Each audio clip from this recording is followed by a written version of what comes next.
வாழ்க வையகம், வாழ்க வையகம், வாழ்க வளமுடன். அருளாசன் அருள் தந்தை வேதாத்ரி மகரிஷி அவர்களும் ஒட்டுமொத்த மகான்களும் இறைநிலையும் என்னுள் சூக்குமமாக எழுந்தருளி இன்றைய நாள்காட்டி வரிகளுக்கான கவிவரிகளையும் அதற்கான விளக்கத்தையும் சிறப்பிக்க வேண்டுமாய் சங்கல்பம் மேற்கொள்கிறேன். அனைவரையும் பணிவோடு முதற்கண் வணங்கி ஆரம்பிக்கலாம் என்றிருக்கிறேன். அனைவருக்கும் இனிய காலை வணக்கம். வாழ்க வளமுடன். சாமிஜியினுடைய இன்றைய நாள்காட்டி வரிகள்: ஒன்றி புள்ளியாய் ஒடுங்கி நீ இரு, அன்று விருந்தினில் ஆராய்ச்சியோடு இரு என்று சாமிஜி நமக்கு இந்த நாள்காட்டி வரிகள் கொடுத்திருக்கிறாங்க. இதற்கான கவிதை வரிகள்: எண்ணமே இயற்கையதன் சிகரமாகும், இயற்கையே எண்ணத்தில் அடங்கி போகும், எண்ணத்தின் நிலை காட்ட முடியவில்லை, இல்லை என்று சொல்லவும் யாரும் இல்லை. எண்ணம் எழுமிடமோ ஒரு புள்ளியாகும், இயங்கி முடியும் அளவோ அகண்டாகாரம். எண்ணமே செயற்கை கருவிகள் அனைத்தினோடும் இயற்கை கருவிகளை எல்லாம் இயக்கும் சக்தி என்று ஒரு பாடல்ல கொடுத்திருக்காங்க. இன்னொரு பாடல்ல, நீர் நிறைந்த பாண்டத்தில் காற்று ஏறாது, நித்தியமா மெய்ப்பொருளால் நிறைந்த உள்ளம், ஊர் உலக பொருள் கவர்ச்சி உணர்ச்சி ஏதும் உள்நுழையா, இப்பேறு தவத்தால் அன்று யார் பெறுவார் யார் தருவார், அறிவேதான் மெய்ப்பொருள் என்று அறியும் பேற்றை. சீர்நிலையில் மனதை வைத்து வேண்டாத பற்றை செதுக்கிக் கொண்டே இருக்கும் விழிப்பு வேண்டும் என்று இந்த ரெண்டு பாடல் கொடுத்திருக்கிறாங்க. ஒன்று புள்ளியாய் ஒழுங்கி நீ இரு, அன்றி விருந்தினில் ஆராய்ச்சியோடு இரு என்று சாமிஜி இந்த ரெண்டு வரிகள் கொடுத்திருக்கிறாங்க. நம்முடைய உடல் மையம், அந்த பருவுடலுடைய மையப்பகுதி என்பது உயர அகல பருமன். அவருடைய மையப்பகுதி முதுகெலும்பு முடிகிற இடத்துல நம்முடைய பிறப்புறுப்பு மலதுவாரத்துக்கு மையப்பகுதியில புள்ளி வடிவில் அனைத்தையும் பதித்து வைத்திருக்கிறது. நம்முடைய மூலாதாரம் என்பது உடல் மையம், உயிர் மையம், மனோமையம், காந்த மையம், கருமையம், இறைநிலையினுடைய தெய்வீக பெட்டகம், இறைநிலையினுடைய ஒரு ப்ளூ பிரிண்ட்னே சொல்லலாம். இறைவன் பிளஸ் ஆணவம் கண்ணும் மாயை. மனிதனாக இந்த பூமியில பிறந்து வாழ்ந்து கொண்டிருக்கிறோம். மனிதன் மைனஸ் ஆணவம் கண்மம் மாயை.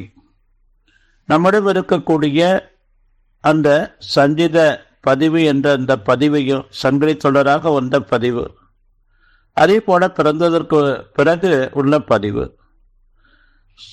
சஞ்சித பதிவு பிரார்த்த பதிவு ரெண்டும் சேர்ந்துதான் ஆகாமிய பதிவு நம்முடைய கேரக்டராக இருக்கிறது. நம்முடைய மூலாதாரத்துல கருமையத்துல அனைத்தும் பதிந்திருக்கிறது. ஒரு கம்ப்யூட்டர் சிப்ல எப்படி கோடான கோடி லட்சம் லட்சம் செய்திகளை அது பதிவு பண்ணி புள்ளி வடிவில் பதிவு பண்ணி வச்சிருக்கோ, அதே போல தொண்டு தொட்டு வந்த அனைத்து பதிவுகளும் நம்முடைய மூலாதாரத்துல ஒடுங்கி இருக்கு. நாம தியான வாழ்க்கையின் மூலமாக படிப்படியாக சுவாமிஜி நமக்கு தியானங்களை கொடுத்து அந்த இறைநிலை இணைப்பிலிருந்து இந்த பேரியக்க மண்டலம் முழுமையும் அகக்காட்சியாக நாம் உணர்ந்து வாழக்கூடிய அந்த தெய்வீக நிலையை பெறக்கூடிய மனவளக்கலையை என்ற அந்த பொக்கிஷத்தை நமக்கு கொடுத்திருக்கிறாங்க.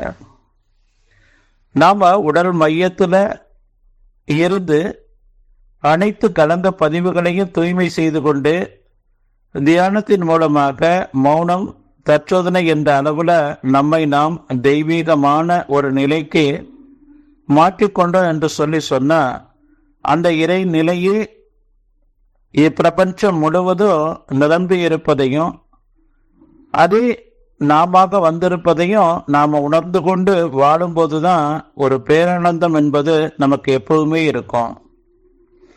நாம நம்முடைய மூலாதாரத்துல இருந்து கவனிக்கிறதும் அதே போல சுத்தவெளி, அதே சுத்தவெளி தான் நம்முடைய மூலாதாரத்துல குடிகொண்டிருக்கிறது என்ற அந்த பேருண்மை நாம் விளங்கி வாழும்போது அந்த பேரானந்த நிலையினுடைய அந்த இறைநிலையினுடைய ஒட்டுமொத்த கடலாக இருக்கக்கூடிய அந்த இறைநிலைய சொரூபம் நமக்குள்ள நிரம்ப ஆரம்பிக்கும்.